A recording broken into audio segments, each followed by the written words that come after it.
Your story matters, don't let it fade. When everything changed, you were made. Hi, this is Wendy Babcock with the One Stories podcast. I'm joined today with Brittany Brandt. Welcome, Brittany. Hi.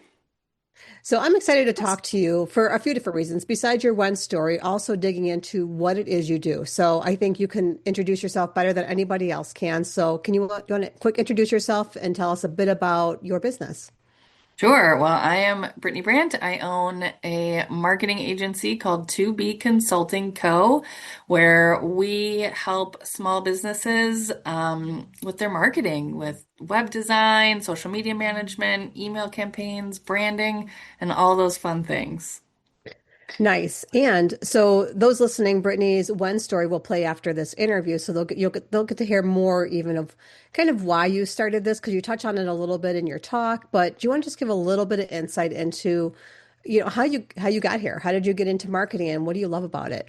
Sure. Well, I had a high school teacher and I was in a marketing class in high school, and he was just really instrumental in my growth and development as a human, I Mm. guess. And I loved being able to be creative, because I'm also an artist. But as we know, it's really hard for artists to make money till after they pass away, usually, right? But Yep. um, so it was.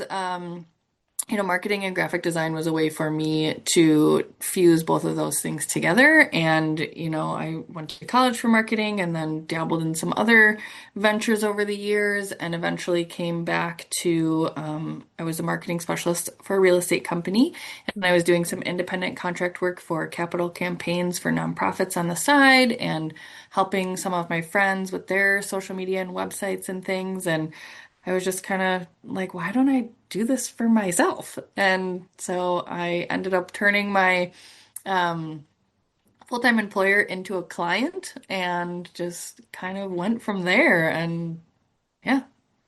I love this because it sounds like you just incorporated things that you already love doing and you were doing, and you definitely have a lot of experience in this arena, and I feel like it's kind of an ecosystem of Brittany, of all the different things that you, because and I know they say the riches are in the niches, but I don't always agree with that.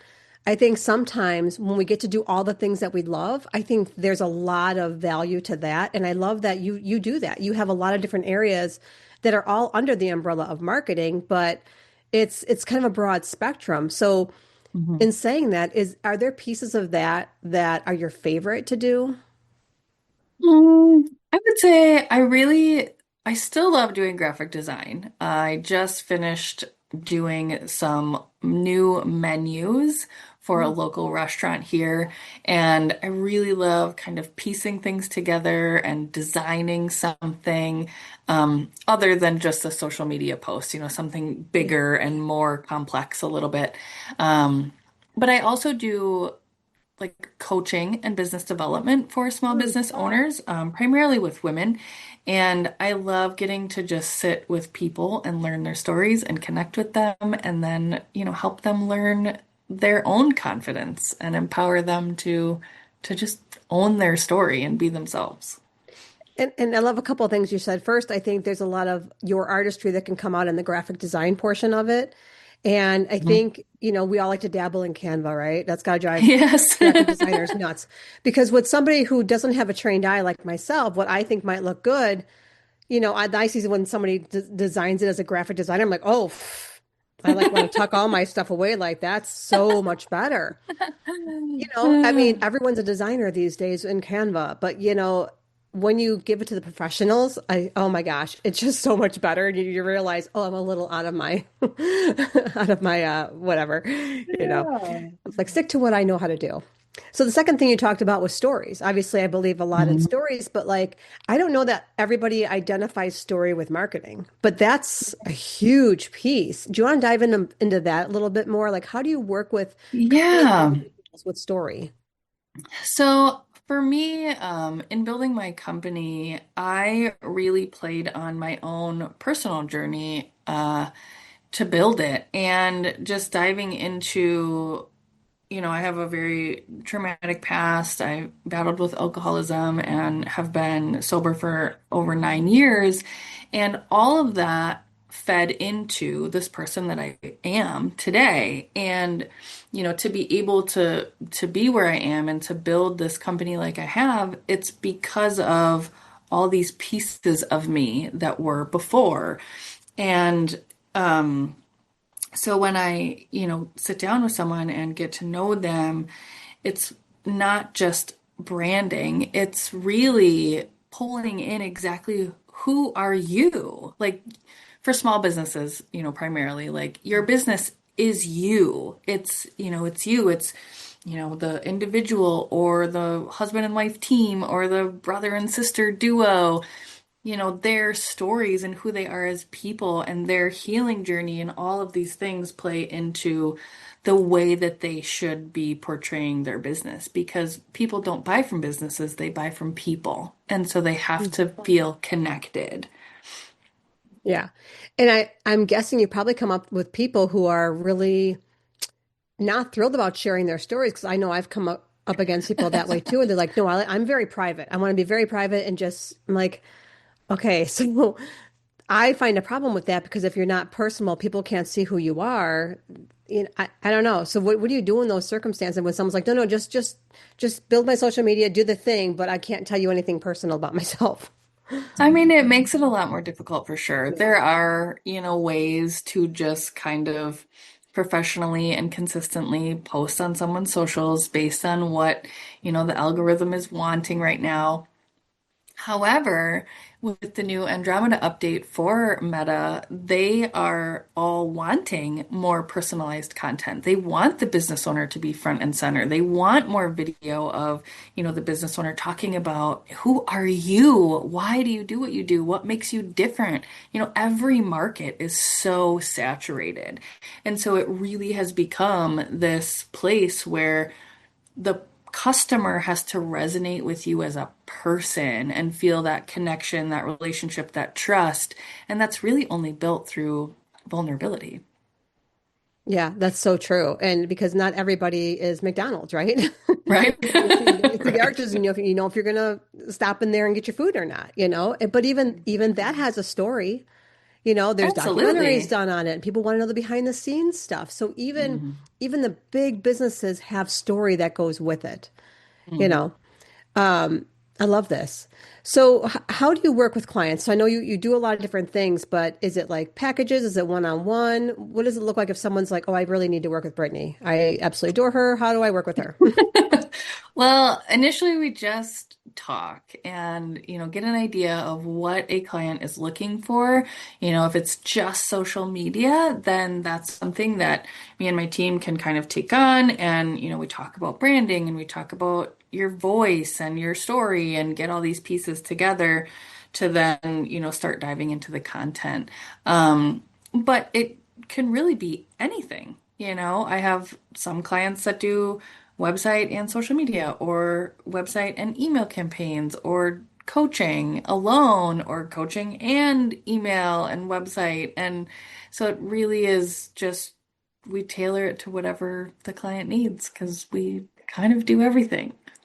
That's such a cool and refreshing approach because I know there's a lot of people out there who have very structured, you can't just kind of a la carte your way through to what you need and Hmm. what will serve your business right now because obviously especially I think that serves a lot of variety of businesses from just starting out to more advanced and more, established.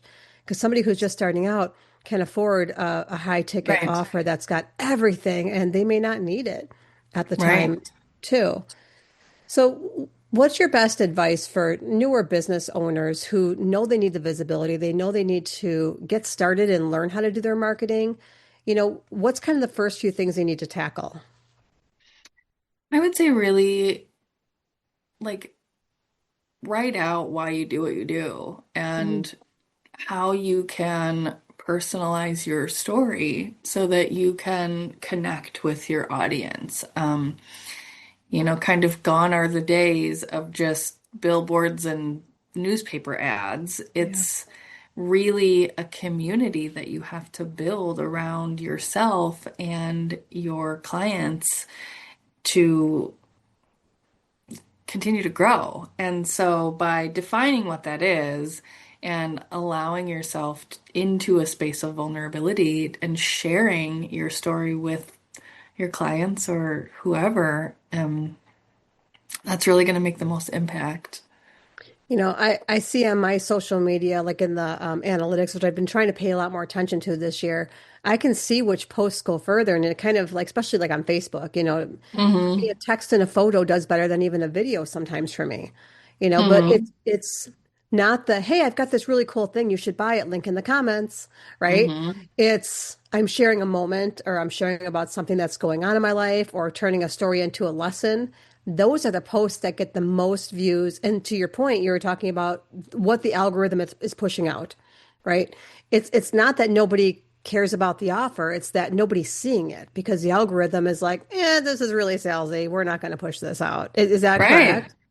Yeah, well, I mean, they've even themselves kind of said, like, hey, you don't really need to boost posts anymore. Just kind of talk more about yourself and what you do and who you are. And that makes us happier because we can take that information and feed it to the right people based on what you're talking about. So, Yeah.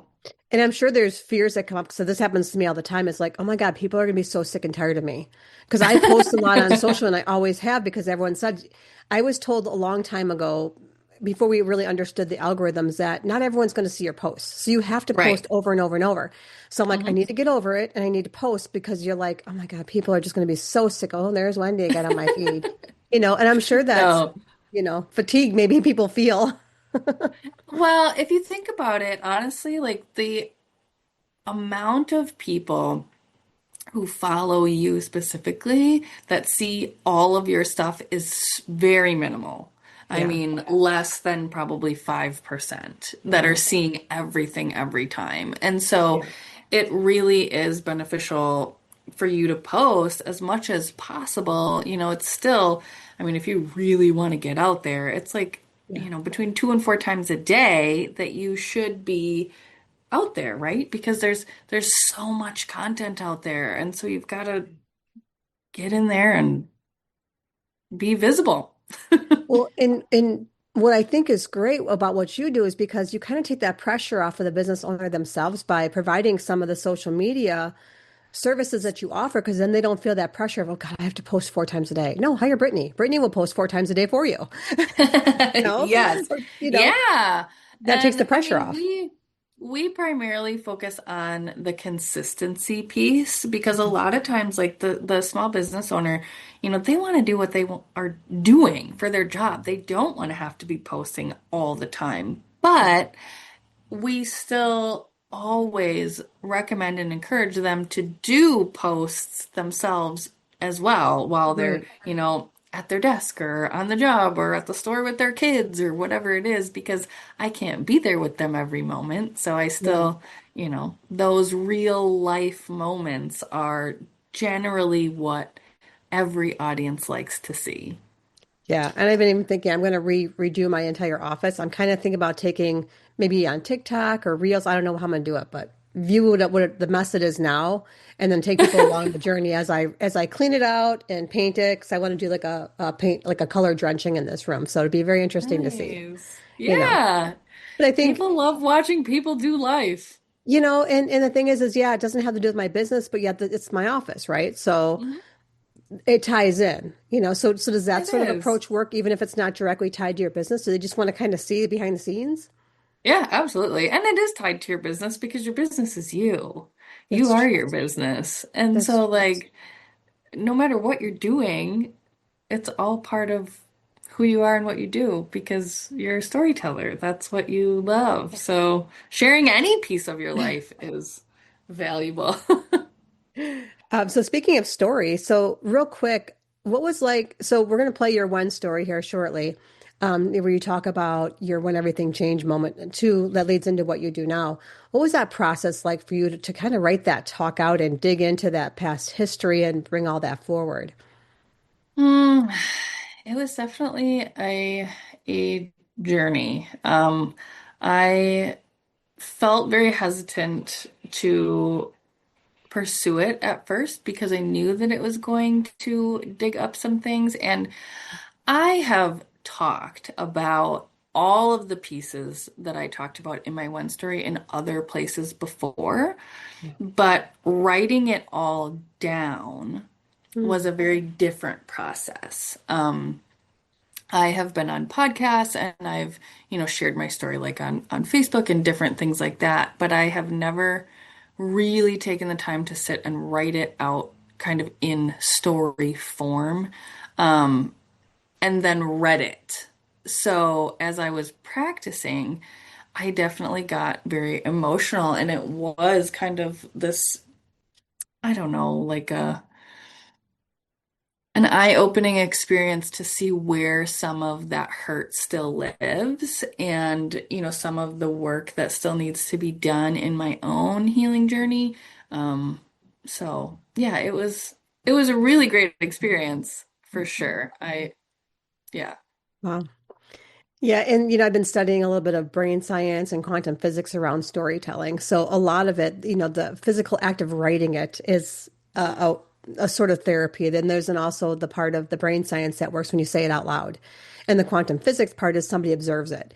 And so it basically creates this whole moment where you kind of release it, even though you've told it before. It's just in a different way. And so, yeah, Yeah. it's fascinating how all those things kind of come together. So, but I'm just so happy that you shared your story with the audience. And while you're listening, go into the show notes and all of Brittany's information will be there. Reach out, check out what she offers. I think you probably need exactly what she has. If you're as any sort of business owner, we can DIY ourselves to death sometimes. So sometimes you have to hand it over to the professionals. Let the grown-ups get into your business a little bit. Well, and not only Yeah. that, but just like to give yourself the time to do what you Yeah. really need to be doing. That's Yeah. that's the more important part. Awesome. Well, thank you so much, Brittany. I appreciate having the conversation with you today. Thank you. Yep. And up next is Brittany's When story. And if you stay tuned after that, you'll get to hear the theme song that I wrote for Brittany that's tied to her story. So thanks again for listening. Yay. Your story matters, don't let it fade. When everything changed, you were made. When everything changed. I sat in the chair in my friend's dining room. A sharp exhale left my lungs. Ready, I said, as the hair clippers started to buzz behind me. You ready? She said. I nodded. The first swipe of my shoulder-length hair fell to the floor. It was both nerve-wracking and incredibly freeing. I ran down the stairs, about 4 years old, to the basement. Mom, look, I got 4 this time. I held between my 2 little fingers 4 eyelashes. I was so proud. She had been doing laundry and just kind of brushed it off. Sometime before this, I was playing in the basement with my little brother.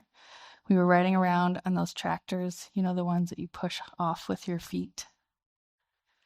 My stepdad at the time made it very clear that he did not want me to bump into my little brother. Well, it happened. One propelled off with my feet. My brother came in front of me, and we collided. My stepdad barreled down the stairs, threw me over his lap, and started wailing on me for what felt like forever. Then he left me in the basement and went back upstairs. I peered up the stairs, crying, to see him and my mother arguing. I felt so alone. Sometime after this, I remember my mother woke me up in the middle of the night. We have to go, she whispered. I didn't understand what that meant at the time, but she picked me up, carried me downstairs, and buckled me into the car, never to return. Little did I know I would be searching for home for my whole life. Fast forward to middle school, and I had started pulling out my eyebrows. If I had pictures to show you today of those drawn-on caterpillar eyebrows, the girls of TikTok would be mortified. One night, I had an itch on my head. One pulled strand, and the game was over. It was like every strand pulled was a release of emotions that were buried inside. My mom had since remarried to a man who was also not nice to us. Luckily, he wasn't physically abusive, but as I have learned, sometimes emotional abuse is worse. I woke up the next day to realize that I had pulled a spot so big that I couldn't cover it up. My mom insisted that I had to go to school and that I would wear a hat. My aunt worked at the school at the time, and so my mom called her to let her know I would be coming in a hat.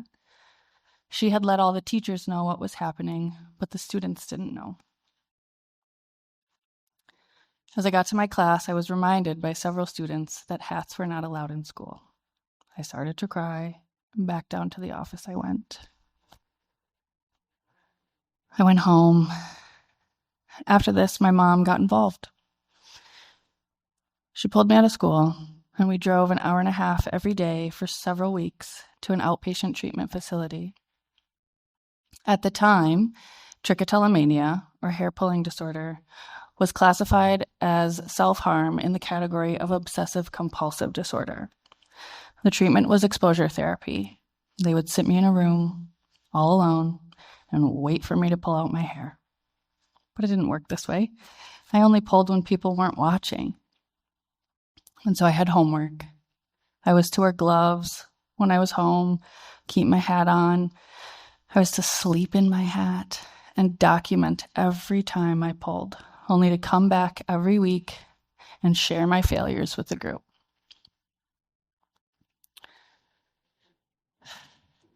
I wore that hat all through middle school. Luckily, the students never teased me. I'm very grateful for that. In 8th grade, I was determined not to wear my hat to high school. And so my willpower took over, and I was able to stop pulling. Shortly before freshman year, I got a super short pixie cut, and I was ready for high school.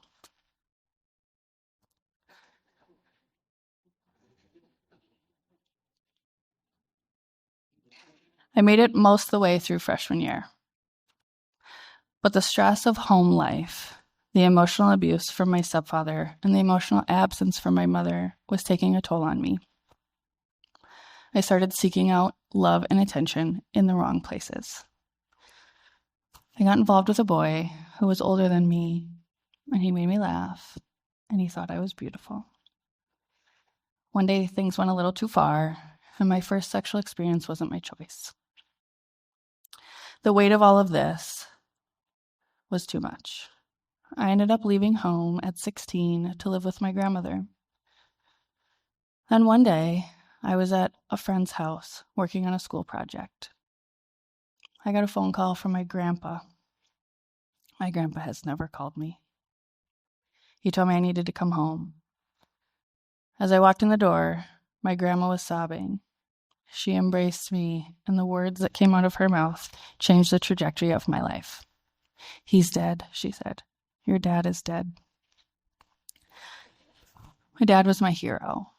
I didn't see him much growing up as he lived in Minnesota. He was trying to be a firefighter with his brother. But my dad was an incredible artist. He taught me how to cook. We made candles together. He taught me how to cut a mango in the little squares, and then you pop it open. He was my idol. My life changed after this. My grades started to slip, and I felt very numb. I don't remember much of high school after this. As I got older, I continued to pursue abusive relationships. 2 weeks before I was supposed to move into my dorm with my best friend at UW Stout for a marketing and education degree, I found out I was pregnant. My boyfriend at the time had been taking my birth control pills and convincing me that I was already taking them. I ended up going to a local college for marketing instead, eventually changing to medicine, and worked various jobs to support myself. I ended up having another daughter around 23 and continued to struggle with hair pulling. When I was 21, I met a boy that I had had a crush on in high school. He had just gotten out of prison, and he was already well into his addiction. I quickly followed suit, and we were drinking all the time. It was toxic, physically, emotionally. He cheated on me all the time, but because of my low self-worth, he loved me. I was finally able to get out of that relationship after one day he totaled my car and went back to prison. I continued to struggle with drinking and hair pulling for the continuation of my 20s. In 2016, things changed. I was reading a book. It was about work-life balance. And in this book, it mentioned a monastery. Now, I've always been atheist, and I didn't know what a monastery was, but I knew that I needed to get away from my drinking, and a weekend away in silence sounded phenomenal. So I booked a trip. The first day I was there alone, I had never experienced silence quite like this before. The next day, I woke up, walked down to the lobby, and there was a whiteboard that said, "Welcome, Serenity, and Sobriety." It was in that moment that I knew there was something bigger and that there was a God. I've been sober ever since that day, July 27th, 2016. Since then, I got married to that man that I met in the bar. We had both gotten sober and found God, so I thought things would be different. Unfortunately, that wasn't necessarily the case. He ended up going back to prison in 2020, and my life shattered when I found out why. Since then, I've been able to focus on me. I started healing. I started learning to love myself. I listened to podcasts, I read books, and I cultivated healthy friendships with other people, which I had never done before. In the fall of 2023, a friend of mine mentioned this girl that she saw on TikTok that wore wigs. Why had nobody ever told me about wigs before? I went my whole life trying to cover up my bald spots, avoiding things that I loved doing because I was so scared that people would see me. In middle school, I remember rubbing eyeliner and dark eyeshadow to try to blend in so nobody would see the spots. I decided then that I would buy a wig and try it out. The first wig I bought was a shoulder-length black kind of curly wig with bangs and light brown highlights. I wore it to work. I was working as a marketing specialist for a real estate company at the time, and everyone complimented me on how great my hair looked. I did end up telling a few people that it was a wig. And then I had a thought. What if I want to wear other wigs? What if I want to change my hair every day? Am I stuck with this one black wig, continue to hide from everyone forever? And then I had another thought.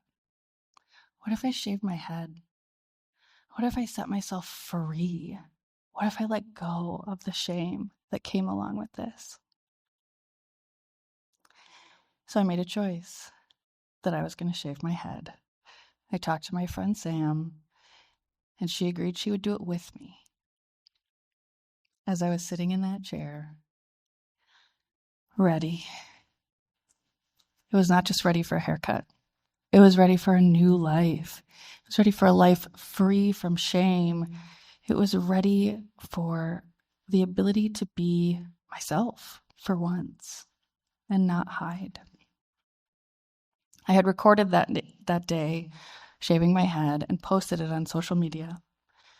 I had so many people reach out to me, thanking me, telling me that they struggled with this too and have been in hiding their whole life, that they were proud of me, that they thought I was beautiful and that I was inspiring. This little girl who felt so unworthy and unloved her whole life was making a difference in people's lives by being herself. After this, I had another idea. I went to my tattoo artist and asked him, have you ever tattooed somebody's head? He looked at me. He's like, once, I think. I said, would you do it for me? He laughed. He said, you're the last person I would expect me to do that for. But I did it. My tattoo bears the song titled Dear Agony by Breaking Benjamin, as that song was my lifeline. Many nights alone, drinking, soaking in the pain of my past. It also has lilies, as lilies are my favorite flower and they represent rebirth. I felt like I had been reborn into the person I was always meant to be. Today, I have built up the confidence to start my own company. To Be Consulting Co. was born out of a dream to help other small business owners build the confidence to market themselves through tools like social media, print ads, digital marketing, websites, and so on. My favorite part of my job is that I get to work one-on-one with small business owners and help them share their story. Because I believe that your story is your strategy. I'm currently writing a book just about that, how tying your story to your business makes your business thrive. I still pull out my hair, but I don't live in shame about it anymore. I'm able to stand here and say that everything in my life led up to this moment. This is what I believe to be my purpose, to share my story with you and tell you that you are worthy of a beautiful life. You are worthy to be loved well, and you are worthy to be yourself, authentically, whoever you were made to be. So thank you.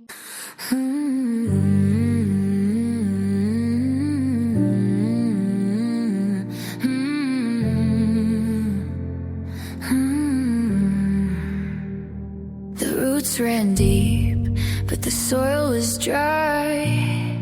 Every broken promise, every hidden lie, I tore through the silence, rose from the ground, turned the ashes of my past into my crown.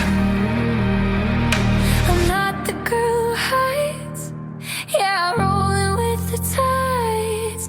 I walk in like royalty so they can't see through my shine. I carry my crown, no need to wear it. I throw it down cause I don't really need it. Every story is who I am now. Don't need gold on my head to know I own the crown.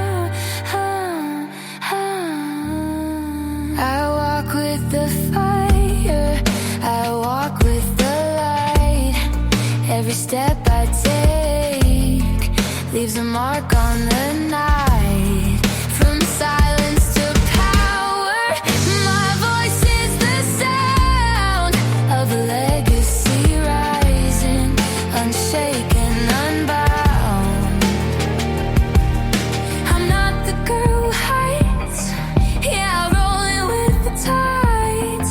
I walk in like royalty so they can't see through my shine. I carry my crown, no need to wear it. I throw it down cause I don't really need it. Every story is who I am now. Don't need gold on my head to know I own the crown. I'll tattoo my scars till I know that